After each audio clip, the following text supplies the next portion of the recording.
Hello, North Jefferson family. I just want to be the first one to welcome you back from the world's longest spring break. Spring break officially ends September 1st. We look forward to starting to meet with our students on September 1st. September 1st is now the new first day of school. And you know, whether you're a glass half empty or a glass half full kind of person, you know, all it really takes to get you back to the top is simply having someone near to refill your glass. If I've learned anything through this pandemic, it's that it's important to have those people to lean on, the people that lift you up and encourage you. And I'm extremely thankful for so many of you who have encouraged us over the last several months. I'm also thankful for the teachers and the staff at North Jefferson Middle School for the support that they've provided to me, to each other, to the students over the last several months. Those teachers have been super important. They've been vital in the planning of all of this, anything but normal school year. You know, as I think about them returning to school this week, I think about how grateful I am for a community that supports our teachers and our school. And as we continue to learn how to serve you guys through this pandemic, I just want you to know that we know that there are going to be obstacles that get in the way. We know that there are going to be things that we have to overcome, and we want you to know that that we're going to work with you through all of those obstacles. And we also ask that you have grace toward us for those things that many of those things that we've never seen before, and really until they show up, aren't sure how to address. So, as a team, we're listening to your concerns. We recognize the incredible amount of stress and strain that's been placed on many of our families. And with that in mind, we're doing everything we can to minimize the anxiety from school requirements while still ensuring that our students continue to learn and to achieve at the high level that we expect. Over the course of the next several days, we're going to be finalizing our plan. I know Dr. G sent out a message today saying that you would receive some instructions on how to access remote learning, and that you would get that information on the 17th, which I believe is Monday. Our hope is to also be able to provide you a more clear definition of what it's going to look like from day to day. What does remote learning look like for the next however long that we are in that model? So we just want to help you. We just want to help ease those concerns. We want to help you understand when your child needs to log in. We understand that you have concerns with trying to monitor student participation. We're working on models that help us to be able to look through those things, to be able to help you monitor those students, and hopefully we will be able to work through this thing all together. Now, we know that we can't eliminate those concerns entirely, but we are going to try to create as much flexibility in scheduling as we can. We will need to have daily live teacher-student WebEx times. Those things will be determined based off of the student schedule. It will not be 8 o'clock to 3 o'clock every day live. So if that's something you're worried about, we're going to make it through this. This is just something that, this is a little thing in the full scheme of how everything is around us and in the world, really. So a couple other things. We're not holding an on-site registration. There is nothing happening at school prior to school starting. Schedules should be completed. We're finishing schedules over the next couple of days.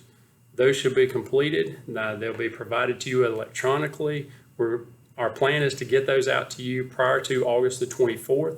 If your child has not completed online registration, I'm not going to have a schedule for them.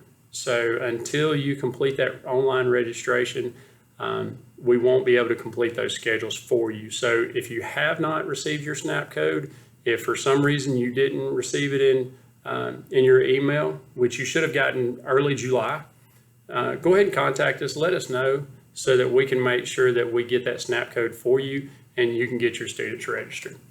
Another thing, class fees. Don't worry about it. I mean, just as simple as that. Don't worry about it. We'll worry about those later.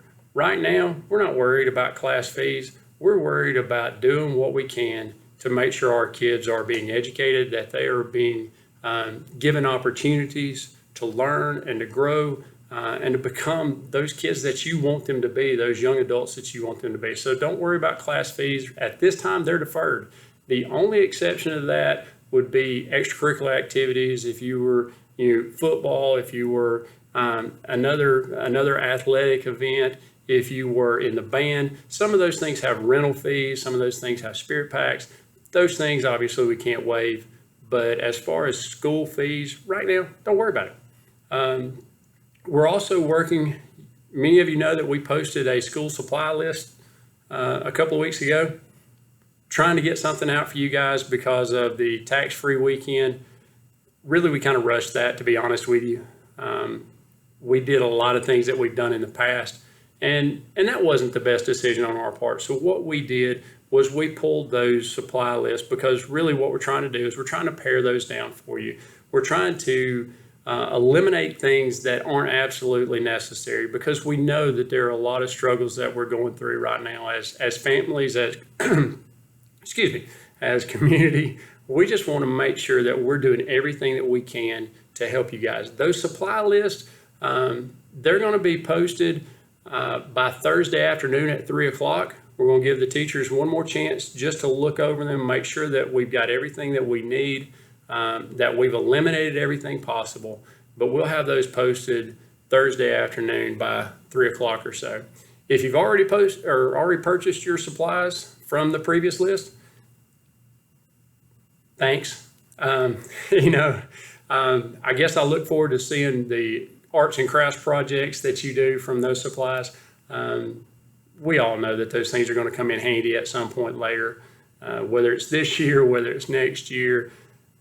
You've still got, many of you still have 4, 5, 6 years of school, so you're going to get to use those things. And I apologize. We should have taken a moment and kind of relaxed through that, but we really were trying to get something out to you pretty quick. So our apologies. Again, just trying to do whatever we can to take a little stress and a little strain off you guys.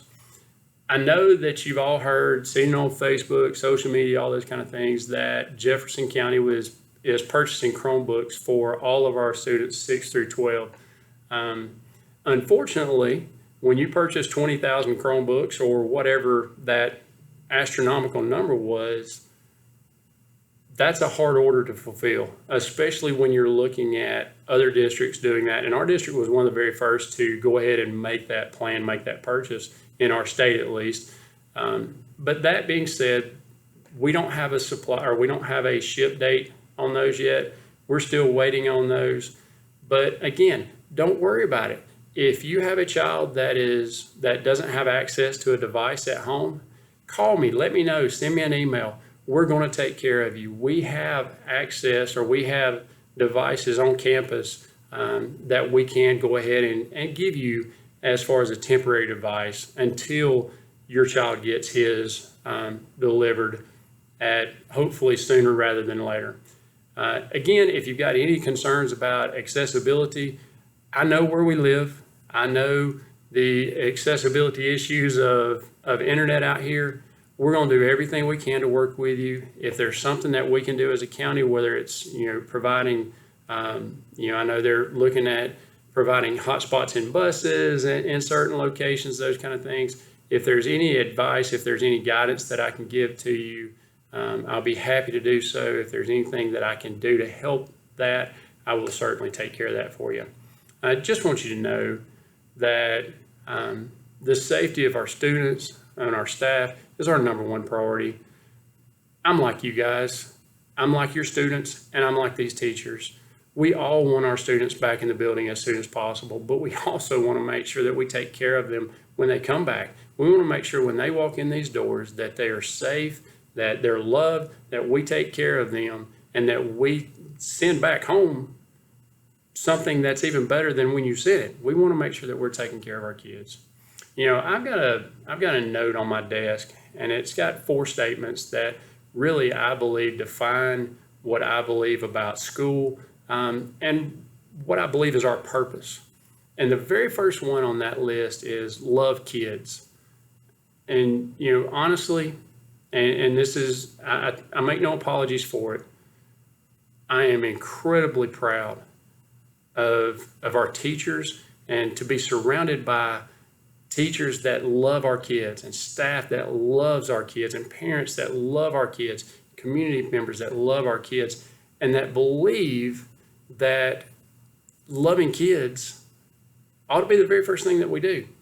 After that, we can educate them. After that, we can teach them purposefully. After that, we can grow their leadership, and we can help them figure out what they're supposed to do and what they're supposed to be in life. So, you know, again, I just want to give you a little bit of, it's going to be okay. We've got a plan. We're still tweaking that plan. As of today, we're tweaking a plan. But we're not hiding anything from you. I want you to know everything that we know. Another thing that I just want to share that's kind of on my heart, as a society, we are incredibly easily divided by issues. And I know Dr. Gonsolin, our superintendent, who I really, really respect, who has an incredible heart for kids, is an amazing leader that has to make some incredibly tough decisions sometimes that nobody wants to make. 36,000 kids, 5,300 employees. He has to make some tough decisions. And I respect him, like I said, immensely. He's a fantastic leader, but one of the slogans that he's used lately has been, we're stronger together. You know, it's in difficult days like we're in right now that it's much more than just a slogan. You know, as we move forward, you know, I'm not going to ask you to walk in anybody else's shoes, because you know me. Most of you know that I'm a germaphobe, and that's just gross. So we're not going to walk in anybody else's shoes. But what I will ask, and what I do ask every day of myself, is that we love kids. I ask that you give us grace, and that we give you grace. That we don't believe everything that's written, we don't believe everything that's said, but we give grace to each other, knowing that we're both going to fall a little bit short. And I also want to make sure that we remember that we really are stronger together. It's a privilege to serve. It's a privilege to serve as principal. It's a privilege to be a teacher. I'm very thankful for living in a community that loves our schools, that loves our community, proud community. And, you know, it's a great day to be a Blue Devil. I want to thank you again for your support. Thank you for your encouragement. If there's anything I can do for you, reach out to me. If I don't respond to you, try it again. I promise I'm going to. Sometimes I am that kid that you have to remind. So feel free to remind me. You're not going to hurt my feelings. Appreciate you guys. Thank you so much. And let me know if I can do anything for you.